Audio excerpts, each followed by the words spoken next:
नमस्ते। तो आज मेरा आईबीपीएस पीओ मेंस का एग्ज़ाम था, तो उसका सेल्फ एनालिसिस करते हैं। बेसिकली मैंने कितने अटेम्प्ट किए और मुझे एग्ज़ाम का लेवल क्या लगा। तो जैसा कि आप देख सकते हैं, रीज़निंग में मैंने ये 22, जीए में मैंने 23, इंग्लिश में 35 और क्वांट में 15 किए।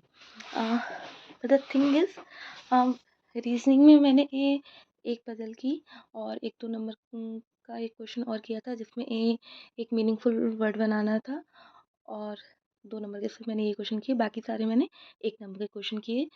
1 नंबर के क्वेश्चन में मुझे ये जो अ, सारे हो गए थे ऑलमोस्ट, एक रह गया था जिसमें मुझे एक कोड समझ में नहीं आ रहा था। अ, मैंने उसमें कुछ वर्ड्स दिए हुए थे, ये अल उनके सिंबल्स और उनके कोड दिए हुए थे, सिंबल, अल्फ़ाबेट और लेटर्स में मुझे वो बिल्कुल समझ में नहीं आया था। मैंने उसमें टाइम देने की कोशिश की, पर वो मुझसे हुआ नहीं। ये बाकी कोडिंग रिकॉर्डिंग आई थी, इनपुट आउटपुट आए थे, वो काफ़ी ईज़ी था। उसमें बेसिक लॉजिक था, सबसे ये छोटे नंबर को के डिजिट्स को मल्टीप्लाई करके ये सबसे पहले लिखना था, और अ, सेम वे जो सबसे ये अल्फ़ाबेट्स के हिसाब से जो सबसे पहला वर्ड था, उसको लास्ट में लिखते अरेंज करते हुए जाना था, और उनके ये जो मिडिल के लेटर थे उनको एक्सचेंज करना था। It was easy. ई फिर जीए, अ, जीए एक्चुअली मैंने कोई तैयारी नहीं की थी, मतलब मेरी ख़ास कोई तैयारी नहीं थी। ये मैंने सिर्फ़ एक बार जुलाई, अगस्त, सितंबर की वीडियो देखी थी, तो ल उसके हिसाब से ये 23 इज़ वेरी हाई अटेम्प्ट। तो एक्चुअली मुझे कुछ नहीं आ रहा था और मेरे सामने टेस्ट खुला हुआ डला था।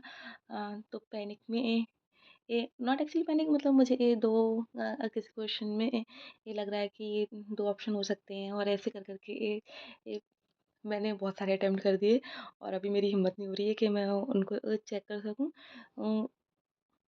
पर I think it's a lot of attempt, और मेरी एक्यूरेसी तो बिल्कुल अच्छी नहीं है, जहाँ तक मैंने मॉक दिए थे उसके हिसाब से। इंग्लिश में मैंने 35 की, इंग्लिश मेरी अच्छी है, मतलब मेरी इंग्लिश ठीक है, मेरी इंग्लिश में एक्यूरेसी भी ठीक रहती है। तो I am happy with English. Then quant was okay for me, as I am not good with quant, so I but so 15 attempt is decent for me. But I don't think they are good. So 95 was my total attempt. um, I think मेरा paper अच्छा नहीं गया है, क्योंकि मेरी accuracy ही ख़राब है। ये बहुत दिक्कत करने वाला है। उसमें तो मुझे लग रहा है मेरे माइनस में मार्क नहीं चले जाएँ, जितने मैं तुक्के मार के आई हूँ। हाँ, हालाँकि ऐसा नहीं है, सारे ही तुक्के हैं, कुछ-कुछ क्वेश्चंस में मैं श्योर हूँ, जैसे कि प्रभा पोर्टल आया था, एक एआई पूछा था, जिसमें को पायलट वाला आंसर सही था, एक भविष्य पोर्टल से रिलेटेड था, और पीआईसी नंबर था, गल्फ ऑफ मन्नार में कितने नंबर ऑफ आइलैंड है।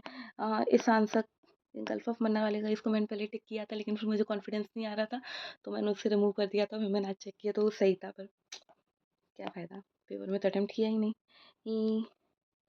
फिर और क्वेश्चंस जीए में, जीए में सोवरेन गोल्ड बॉन्ड से रिलेटेड क्वेश्चन आया था, और जी में क्या आया था, पद्म भूषण पद्म अवार्ड से रिलेटेड क्वेश्चन आया था, कि पद्म अवार्ड पोस्थमसली ये दिए जा सकते हैं या नहीं, सेल्फ नॉमिनेशन हो सकता है या नहीं, और उसमें एक कैश प्राइज़ कितने की मिलती है।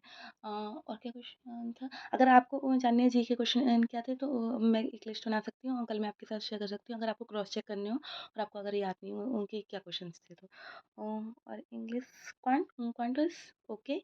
मैंने एक डीआई की थी, चॉकलेट केक और वनीला केक वाली, ये, और मैंने क्वाड्रेटिक इक्वेशन की थी, और क्वाड्रिकेशन, अरिथमेटिक, हाँ, ये सब कुछ मतलब 15 नंबर में जितना हो पाया था। आई थिंक मैं बेटर कर सकती थी, कि सो नेक्स्ट टाइम अच्छा करने की कोशिश करेंगे। ये तब तक मैं अपने एनआईएसीएल पीओ के मेंस पे ध्यान दूँगी। कि आप भी बताइए आपके कितने अटेम्प्ट रहे और आपके आगे क्या स्ट्रैटेजी है। धन्यवाद।